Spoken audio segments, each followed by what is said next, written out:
Welcome to Books, Kids, and Creations, a part of the Authors on the Air Global Radio Network. I'm your host, Tracy Bloom, and I interview people who inspire and uplift future generations with their work. And today I am speaking with award-winning author and travel journalist, Maxine Schur. Thank you, Maxine, so much for being here. Thank you, Tracy.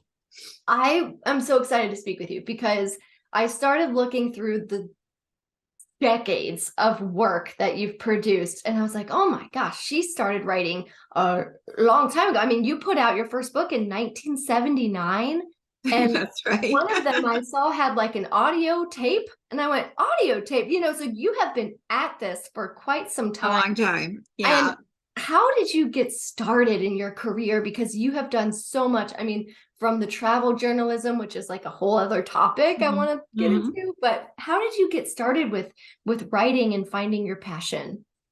Well, it's an interesting story, actually. When I was young, I traveled with my first husband. We traveled all around the world, and we left Berkeley, California, and we traveled to about 40 or 50 something countries.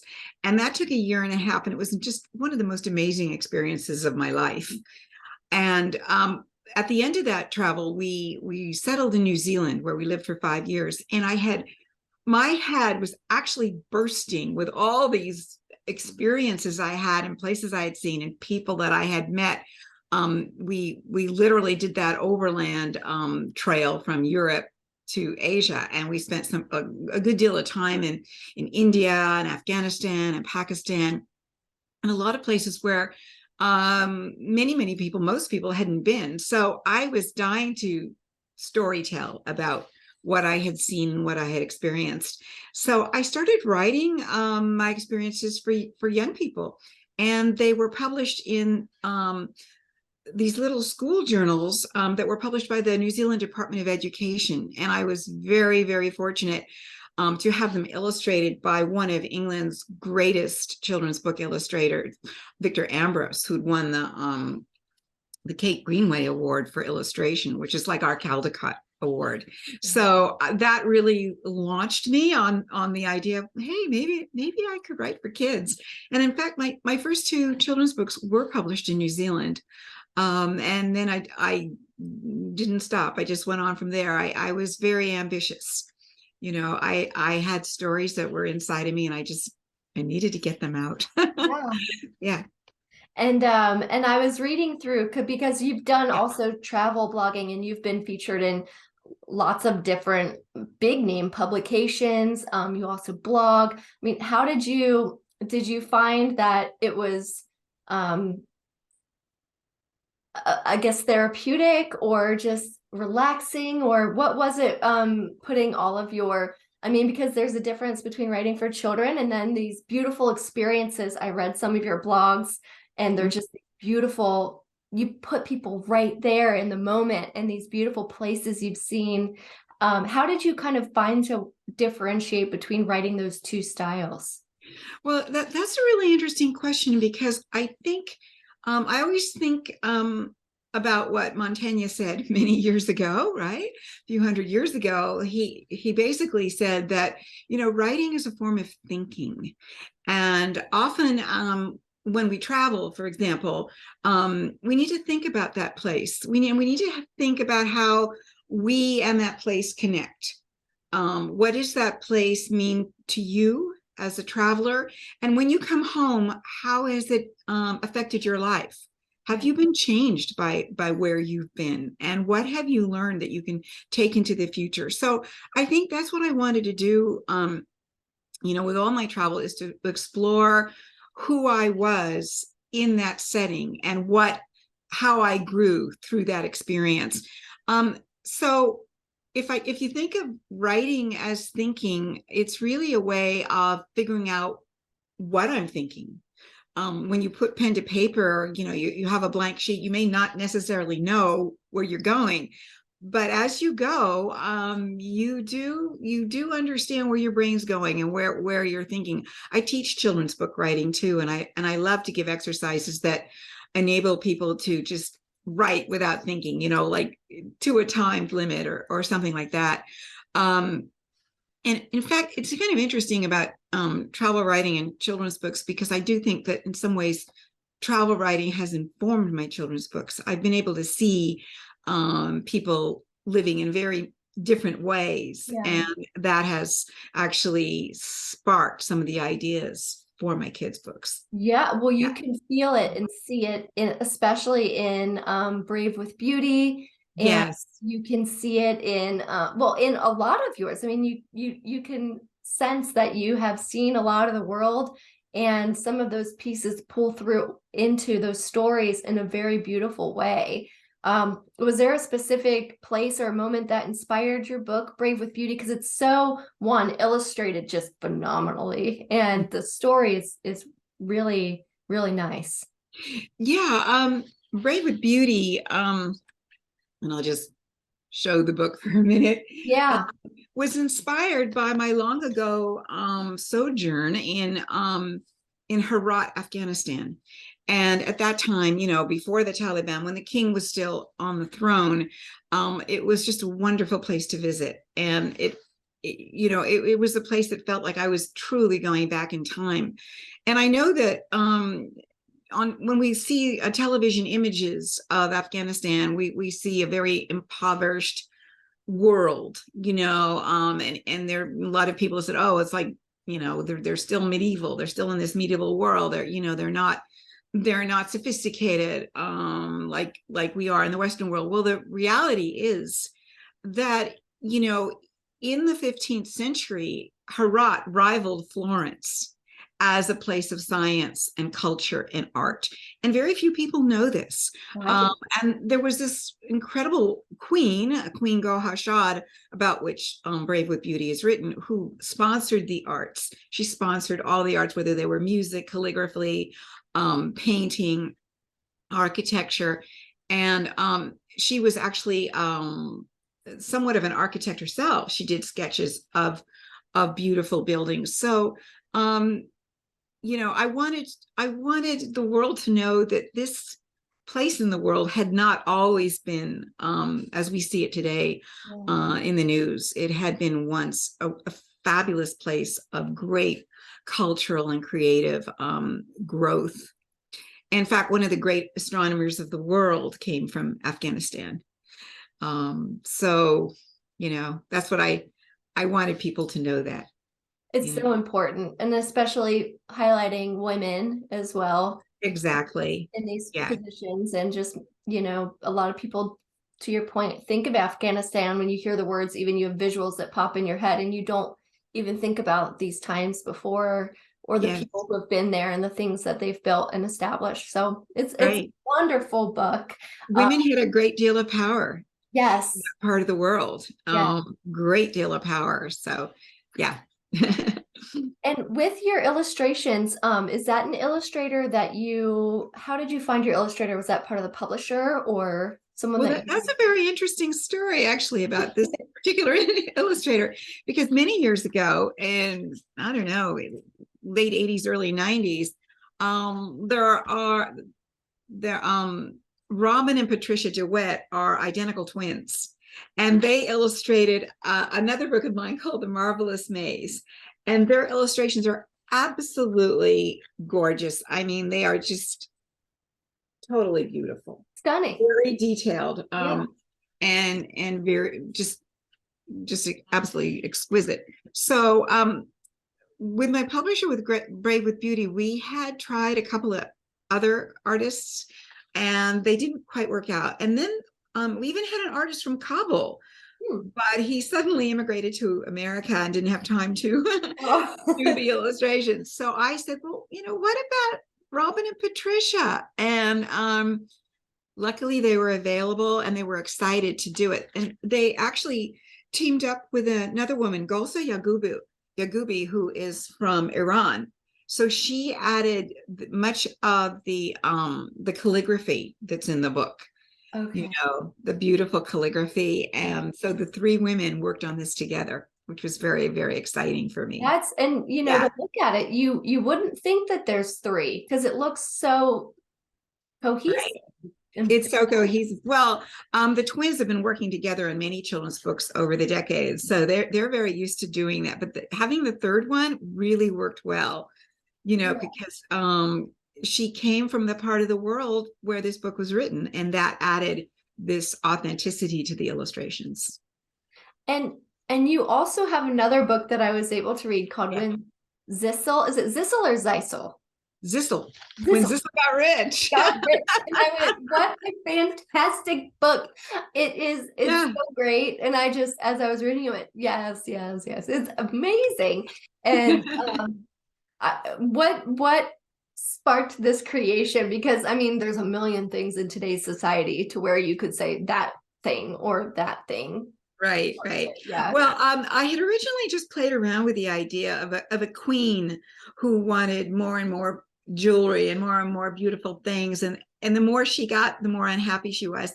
But then I thought, well, I think I'll change it from a queen to just an ordinary woman, really. And I gave it kind of a Jewish flavor, because every time the jewelry wears her down, she says something funny. Like, oh my God, my hat is like a stool pot with 12 chickens in it, So I wanted to add that humor, and so I added a Jewish humor to that. And again, I was very I never really choose the illustrators, but I was lucky with this illustrator who is from Italy. She actually I think she lives in Naples, and I think she did a wonderful job. She will also be illustrating my next book that will be coming out, which is called A Tale of Bread and Thread.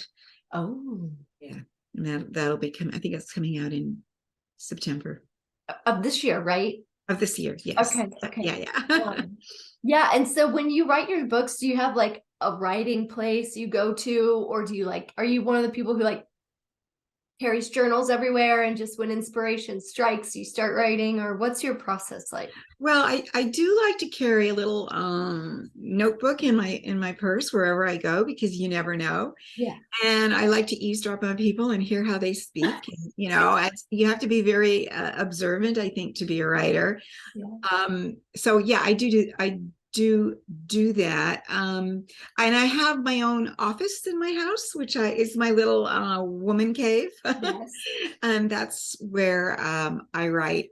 I don't necessarily get my inspiration in my office, though. I get my inspiration everywhere.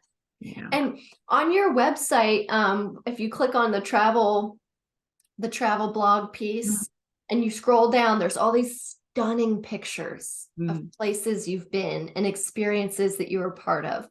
Did you take those photos, or those did you travel with a photographer, or how did you? I took those photos, but thanks to the smartphones these days, you can take great photos. Oh, yeah. I mean, I'm not a photographer. I always say, oh, I'd like to take a photography course, and then I never do. But, just with my smartphone, I've been able to take, fairly good pictures. And I'm really keen on learning how to do more things with the smartphone, Yeah. Well, these look like, I mean, they could be in a National Geographic or something. They're so good, and the perspective is so rich with them. Thank you. But you've also written for National Geographic, haven't you? No. Well, I've written for National Geographic Kids. Oh, okay. And so I wrote about the coral reef, which was a lot of fun to research. But I have written lots of travel essays. And in fact, my travel memoir, Places in Time, is going into its third printing. It's coming out in April. So that's exciting. April, or is it? Yeah, April. No, March or April, can't remember. But it's coming out in its third printing, and I'm always excited about that, because I'm a real ham. I used to be an actress, so I love to promote the book by reading, some of the essays in it. Yeah, that's amazing. Yeah. Fun. And then you also have done some work with BBC, correct? You did some writing for children's content. Yes. What was that like? Well, that was in New Zealand. When I started writing in New Zealand, there was a BBC television show for children, for preschool children. It was called Play School. And so I started to write some simple stories for that, that were then either acted out by the on-screen people, or they were just read. They had like a story time within the program. So that was really fun. That's so And cool. later, when I returned to the United States, I took probably the best job I ever had in my life, which was to be a full-time children's book writer for Addison Wesley Publishing. Mm. So my whole day was spent, I mean, they actually paid me to write for kids. And I was on a small team and we did everything. We did poetry and riddles and nonfiction and fiction. Oh, So that was a great training ground for me. yeah. To learn how to write using concise language. What a fantastic journey. And I feel like you're like just still, I mean, you've done a lot already, but it seems like you're still just cranking out content, and it seems like you're like just getting started, but you've already done so much. Yeah, yeah. And I think it's actually a little challenging. It's like that expression, be careful what you wish for, because right now I have several books that came out last year and a few more are coming out this year. And they're like having a lot of kids, a lot of children that you have to take care of, you have to support them. And so sometimes it's a little dizzying, like, oh, well, which one should I focus on now to talk about, or to do an event Yeah. about? So but it's been really great. Oh, it's wonderful. I've enjoyed it. Yeah. And I always ask people, for, I guess, if you had to give advice for future generations, what advice would you give? For future generations in terms of writing, or in terms of just anything, or Could be anything. could be Yeah. anything. Oh, I might say, maybe it's because of my age, I might say it's important to slow down, sort of slow down, and think about things deeply um, without necessarily accepting everything you see and read and hear. Dive deeper into the world. I think that's what I would say, because we live in a world now with so many sound bites, and everything's been condensed and shortened, and every people's attention span is much shorter than it was. Oh, So I like that idea of like, for example, I like slow travel now. Staying in one place and really getting that feel of it rather than rushing around to the next. yeah. I think that's just very important for Yeah. our well-being. That's such good advice. Thank And you. I also love to travel. So this year we're going to Scotland. Oh, wonderful. Have Oh, you I've been never to been there. Scotland at all? Yeah, that would be really beautiful. Yeah. I love the accent, the Scottish accent. Yeah, I'm excited to see it. And and that is really important to be present and slow down and Mhm. observe. And to your point, like that's where you can get inspiration and peace and a whole new perspective of something you might not have captured or seen. Absolutely, Yeah. absolutely, and spark ideas for new stories. Yeah. Yeah, yeah. And so for this year, do you have the one new book coming out this year, or do you have two new books coming out this year? Um, I have um, so I have A Tale of Bread and Thread, which is an original folk tale, and it's very humorous, and that's coming out. Gosh, I think I said September, didn't I? And then I have a book that really got, I'm bragging now. It got great reviews when it came out. Oh, It came out in the late 90s, and it was called The Circle Maker. And that book is being republished in paperback. So that will be exciting to see that get a new life. There's always a little poignance when a book goes out of print. And then when it comes back in, you think, okay, now the new generation can enjoy that. So The yeah. Circle Maker is a middle grade novel, and that'll be coming out. And then, of course, my travel memoir, Places in Time. that's coming out. I'm personally going to pick up that one and dive right in because I'm so fascinated by even, there was a quote that I read that said, That's what it looks like. yeah, there's a quote from your website or from the book that says, "I faced the violent grief of a Mexican sheriff, celebrated wild elopement in Turkey, and was initiated into a mysterious daily ritual with an Iranian forest ranger." Yep. It's all in the book. The book is actually a collection of travel essays that had been previously published in newspapers and travel magazines. Okay. And so, but they're all about, it's all about one journey around the world. So I collected them, and that's what it is. Wonderful. I can't wait to read it. Oh, thank you. Thank you, Tracy. Yeah. Well, thank you so much for being here. I'm so excited to have had the honor to read your books, and I'm excited to read even more of them. We will post a link to your website here so other people can go and check out your fabulous books, follow your writing and your blogs and everything that you do. And thank you, Maxine, for taking time to be here. Thank you, Tracy. I really appreciate it. It's been fun. Thank you.